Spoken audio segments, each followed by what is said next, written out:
Hey there, I'm Lee Rowley, and this is Lee After Dark. Why? Because there's more to being a business leader than just business. Each episode, one brave entrepreneur ejects the elevator pitch and just gets real. Today, I'd like to welcome Larissa Russell. Larissa, how are you today? I am fantastic. Thank you. Wonderful. Well, Larissa, the rules are simple. For the next 20 minutes, we can talk about anything you want but your business. Afterwards, you'll have 5 minutes to pitch up a storm. But if you mention your business during the interview, you'll lose 1 minute of pitch time at the end. We're pretty loosey-goosey with the rules, but it's a shtick. So, are you ready to play? I'm ready to play. You're ready to play. All right, well, let's start the timer here officially to keep us honest. And what are we getting into for the next 20 minutes? Today, let's just rock the boat a little with the LGBT plus youth crisis and how we're not looking out for our kids. Good one. Okay, we're going to dive in deep today. All right. Yes. All right, lead the way. All right. So I'm going to give a little bit of history first because I come from a gay family. Let's set the whole story, I guess. First of all, I'm Canadian, so a little bit different rules than the States, but the problems are the same, unfortunately. Mm-hmm. So now my story, I come from a gay family. So back in the 70s, when it was not legal, my mother no, that's not true. She took a female partner and gave up her marriage. And so my brother and I moved in with her and her partner. So back in the 70s, when there was no rules, no laws, nothing to protect us, which we now have in place here in Canada, we lived in fear all the time. We couldn't have friends over. We couldn't, live a sort of a normal kid life. And it wasn't for a few years before things became much more safe. But even then, we just learned that way of hiding, if you will. Mm-hmm. And it really affected everything in our lives. So we grew up, my brother, he announced or let us know that he was gay when he was in high school. We already knew that. So now we have 2 gay people in our family, which is great. Like, we're a very open family and all of that. Fast forward many more years, I've been married and divorced. I've been widowed, and my mother dies, and I'm dealing with all the crisis of that, and then being widowed myself and the crisis of that. And I finally realized that I am also gay.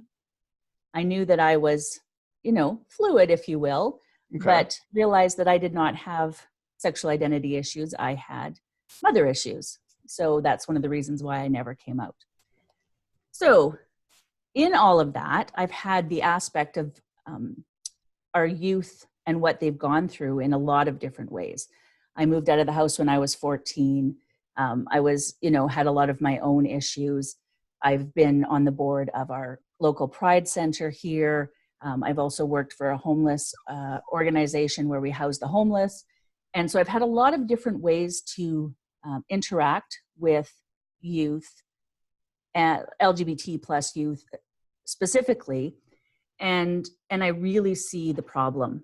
And from that, I'm forming a nonprofit from that, which is another story. But Okay. The suicide rate of the LGBT youth, they have the highest suicide attempt rates of all ages, classes, everything.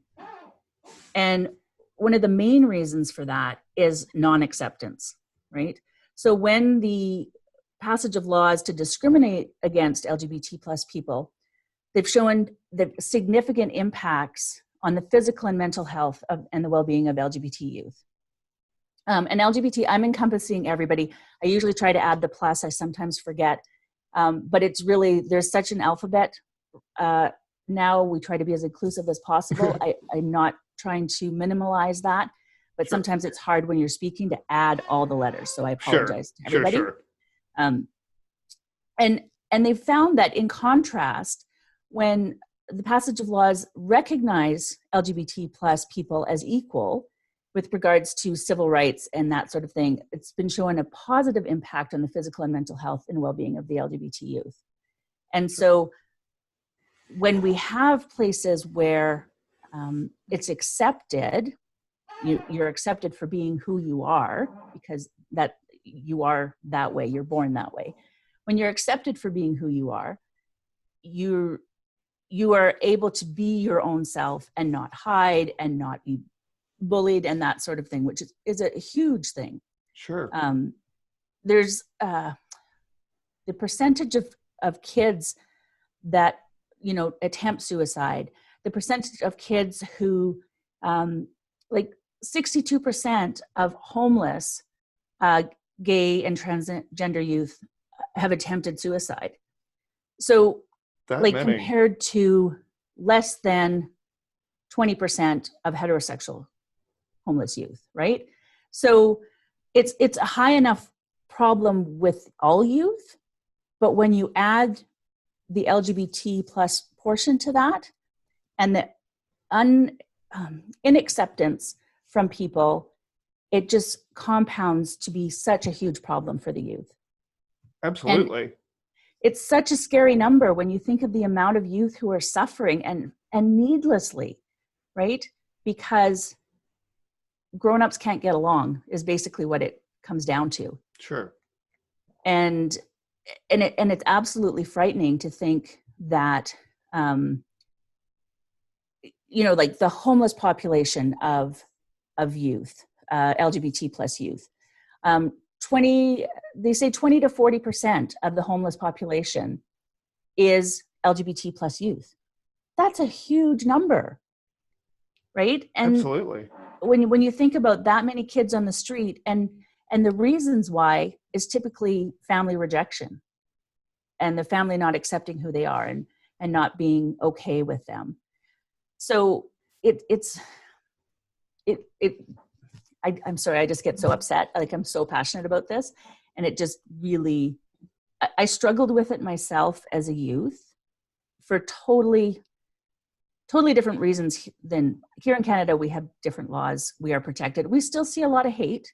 Mm-hmm. Don't get me wrong. We still see a lot of hate, but we at least have the backing of the court system, if you will. Mm-hmm. But the bigger problem is the families and the way they treat their kids. And honestly, if all you ever wanted was a healthy, happy baby, why wouldn't you want that for your teenager, right? And it shouldn't matter if it's a boy or a girl or who they love or anything like that. So, yeah, I just, I have other statistics I can share with you. I get so emotional about these sort of things, and that's perfectly fine. This is the place to do that. Honestly, if rather than a statistic, do you have a story you can share from your youth growing up that particularly sticks out to you? Yeah, I mean, I think because it was, even though it was accepted at home, of course, because it was my parents that were gay, it was not accepted in the public, right? We didn't have the laws to protect us, that sort of thing. So not being able to have friends come to the house when you're a young person, like I was 11 when my mom came out. So, 11 till I left at 14 because I just couldn't cope with it anymore. And it wasn't that I couldn't cope with her being gay. I couldn't cope with the secrecy and the constant lying, right? And having to make up stories and keep those stories straight. And you shouldn't have to do that as a kid. Sure. Right? You shouldn't have to pretend you're somebody else. And in hindsight, should my mother have made that choice back when it was illegal? As a child, I would say absolutely not. As a person who has come out themselves, how do you not live in your own truth? So, yeah, she needed to do that for her own sanity. Maybe it wasn't the best choice for her kids at the time, but, so that's slippery slope of, what's right, what's wrong. Everybody has to do what's right for them. But, as someone, I see the same issues nowadays with different countries who have, issues. Even our own country, even though we have legal rights, families still throw their kids away. Right. Families still don't support their kids. We still have over 80% of LGBT plus kids do not finish high school because of the bullying and harassment that they get. Like, that's a huge number, right? It is. So what happens to kids that don't finish high school, right? They end up homeless. They end up in poor paying jobs. They end up not doing well in their life. And you're just setting them up for failure because you don't agree with who they are, but that's who they are inside. They can't change that. And yeah, so anyway, back to me being a youth. One of the biggest problems was, not being able to bring people home. As a kid, you'd go to play at other friends' houses, and I often didn't do that either because I'd have to lie about home and I wouldn't be able to invite people back. Sure. And, that sort of thing. And it was a real struggle. And to the point where I myself didn't come out until I was in my 40s because I didn't feel like it was a safe thing to do. Even though I'd been, an activist for years, I myself didn't feel safe in my own skin to be out. And, so that's huge. Sure. Those scars don't go away. Yeah, exactly. And there's just so much we can do for our kids if we just accept them for who they are. We don't, I get religion can be an issue for some people, but really it's about loving your kids, right? So even if you think that they're a sinner for being who they are, you can have that belief. That's fine. But it's how you treat people, right? How you treat your kids, how you treat other people is key to the life and the love that we want to see in the world. And I feel like I'm on a soapbox right now. That's fine. Have at it. And, let me get my popcorn. Spew so much hate, especially against the people that we're supposed to love. Mm-hmm. It just does so much damage worldwide, not just to our own children and our own family, but it's systemic, and then it grows and grows and grows. And so even if we don't agree, we really just need to love them for who they are and just let them be, right? Because then, we'll have these kids finishing school. We'll have these kids not being homeless. We'll have these kids moving on and doing amazing things with their lives. We'll have these kids still alive, right? The amount of LGBT plus youth that commit suicide is astounding. And so isn't having your child alive more important than who they love? Absolutely. That to me is a no-brainer, right? Like, why would we even have to think about that? Yep. And is that much hate doing you as a parent or you as an employer or you as a person on the street? How much is that hurting your own self by hating that much? And do you really have that much hate? Or are you just taught to think you have that much hate? Yeah. And that's another question too, right? Because absolutely.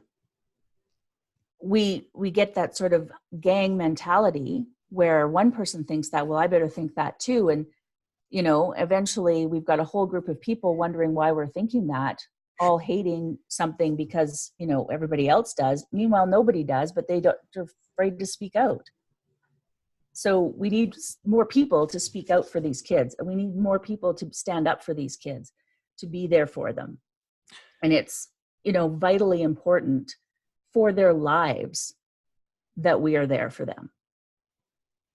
I totally agree. I totally agree. One thing I would say is that there was a time where you could be executed for saying that the Earth wasn't flat, and we've since figured out, or most of us have figured out, that that's not correct. Yes, most of us. But but yet we won't challenge the assumption that that people are somehow fundamentally flawed or wrong or intrinsically bad because they choose a lifestyle that does not harm others. Mm-hmm. And so and just from a personal note, my wife and I had a daughter who passed away at 10, and from my perspective, I can't imagine having a healthy living child and then shunning them, based on an expectation and a belief that I inherited from somebody else. Right. I would do anything to have my daughter back, gay, straight, fluid, whatever, it wouldn't matter. Right. And so it baffles me to people who can, essentially throw their own children away. You created the person. Come on now. Yeah. Okay, I'm off see, you can have your soapbox back now. Okay. Sorry. Yeah. No, I'll give you a couple extra minutes. I took some of your soapbox time there. I am totally on board. Because it's amazing to me, and I don't want to get into the whole religious aspect because there's just so much more to it than that. Like, sure. We can all quote the Bible and do that, but fundamentally it comes down to love, right? And how can you not love your own child? How can you not be there for them, whatever they're going through? And how are they not more important than whatever your belief system is, whatever you're trying to hide from your neighbors? I mean, some parents will get rid of their children just because they don't want to let their neighbors know. They don't want the family to know. They don't want, they're embarrassed by it. And it's like, there's nothing to be embarrassed by. This is who your child is. Let them be that. And it's not a personal slight to you that you've raised them wrong or you've done something wrong in your parenting. If they have come out, chances are you've done something right because they thought they were safe enough to do that. They thought they were safe enough to come out. And the fact that then you turn on them and now they've got their peers at school that have turned on them, because you would think that in this day and age that the youth would be supportive of each other, if nothing else. But because they learn from their parents, that's not always the case, right? And so that's why over 80% of the kids, LGBT plus kids in school, don't finish school. They're harassed, they're beaten. There's so many different things just to get through school. And then you come home and you're harassed even more and beaten even more. So it's no wonder that we have such a huge homeless population of LGBT plus youth. Sure, absolutely. I do have. Oh, sorry. Go ahead. No, go ahead. I have one question that I would like to make sure I get in, and this is a sincere question. So please, I've noticed over the last several years, especially on streaming media, that the LGBTs are being represented in more and more shows. But particularly in teenage type shows. I won't name names, but there are a lot of them, and I've seen a greater prominence. Do you think that's a benefit or a hindrance to? I personally think it's a benefit, because unfortunately some of the ways they're doing it are not necessarily a benefit, right? Okay. Because they make it such a big deal about it. We're just regular people. Sure. Right? Like, we're married, we have children, we have jobs, we, have hobbies, we walk our dog. Like, we're just people. And so when it's great to see the LGBT plus community portrayed in media because we're finally being recognized. Sure. But the fact that they then make such a big deal about it doesn't always help, right? It's like, look what we're doing, such a great thing. We've got a gay couple on here. It's like, yeah, it seems like overcompensation. Yeah. In some respects. And I say that as, as somebody who's not a member of that community, so I don't expect my opinion to, it's I'm not, part of that, so I don't expect to influence it. But I do see that it's almost like we're trying too hard. Yes. Yeah. And so maybe that's where you see the over portrayal or the over focus on it. Yeah. And that's something I've noticed as well, definitely. But it is really good, just like the Black superheroes and, all of the different minorities that are starting to be shown. It's great for kids to be able to identify with people like them, whether you're, visually different or you think differently or you have a physical impairment, it doesn't matter. Just to see other people that are just like you is really important to kids. Yeah. Right? Very good. Yeah, absolutely. Yeah. Well, I appreciate you sharing with me and being so open, and I really wish we could go on and on, but I've got a day full of these. So I want to go ahead and make sure to give you, since I'm a man of my word, 5 minutes to talk about your business, how people can get in touch with you, anything you want. Perfect. Well, thank you. Sure. So I'm just going to quickly mention Queer Voices, which is a nonprofit that I am in the process of starting, giving voice to the LGBT plus community in hopes that we can help some kids along the way realize that there's other people just like them. So that's just a little shout out for that because we're just getting that started. And it's Queer Voices with a Z, not an S. Okay. But my business, I'm actually a creativity coach, and I've been teaching art and creativity and in person for about 30 years. Oh, wonderful. And I more recently have launched online because that's what we all do now. Everything's online. You can reach and help more people. But I do creativity coaching. I help people with different projects that they're trying to get started. Sometimes it's business. Sometimes it's a book they're writing. Documentary they're shooting, they want to learn some sort of art form, whatever creativity they want to enhance in their life, I help them with that. But I also have a podcast that just launched this week called Creative Soul Healing. And we interview creatives and healers and some people who have healed with creativity, such as abuse survivors and cancer survivors and things like that as well. Oh, wonderful. And so that plays every Wednesday. You can find it on Spotify, iTunes, and all of that. Oh, excellent. And then I also, in February, am launching a huge summit with 39 presenters on creativity and healing. And so that'll be February 2nd that we're launching that. And and so there's just so much with creativity that's super important. It's in everything that we do. And so people really, when they can open up their creativity, they can do amazing things. So I just want to be able to share that with people and let them know, that their life is open to so many possibilities. Wonderful. Yeah. Thank you. I appreciate all the work that you're doing, and we'll have all the links. Those who don't have, we'll put those in the show notes so people can get in touch with you and find out more about this program. And I applaud you for your efforts in gaining acceptance and normalcy for this community, because as you say, we're all just human beings. That's right. I really, really appreciate you. Any last words? No, I just want to thank you so much for giving me this platform to sort of, get up on my soapbox a little bit, and also maybe give a little shout out to my business. So absolutely. Well, it's my privilege, and thank you again for spending your time with me today. We are out of time, but if you found Lee After Dark more entertaining and relevant than most of the drag out there, subscribe to the Lee After Dark YouTube channel, and now get Lee After Dark in your pants. We're on Spotify, Google Podcasts, Anchor FM, Stitcher, Breaker, Pocket Cast, and who the heck knows where else, so you can enjoy us wherever you stick your phone. Until next time, this is Lee Rowley with my new friend, Larissa Russell. Be present and be well.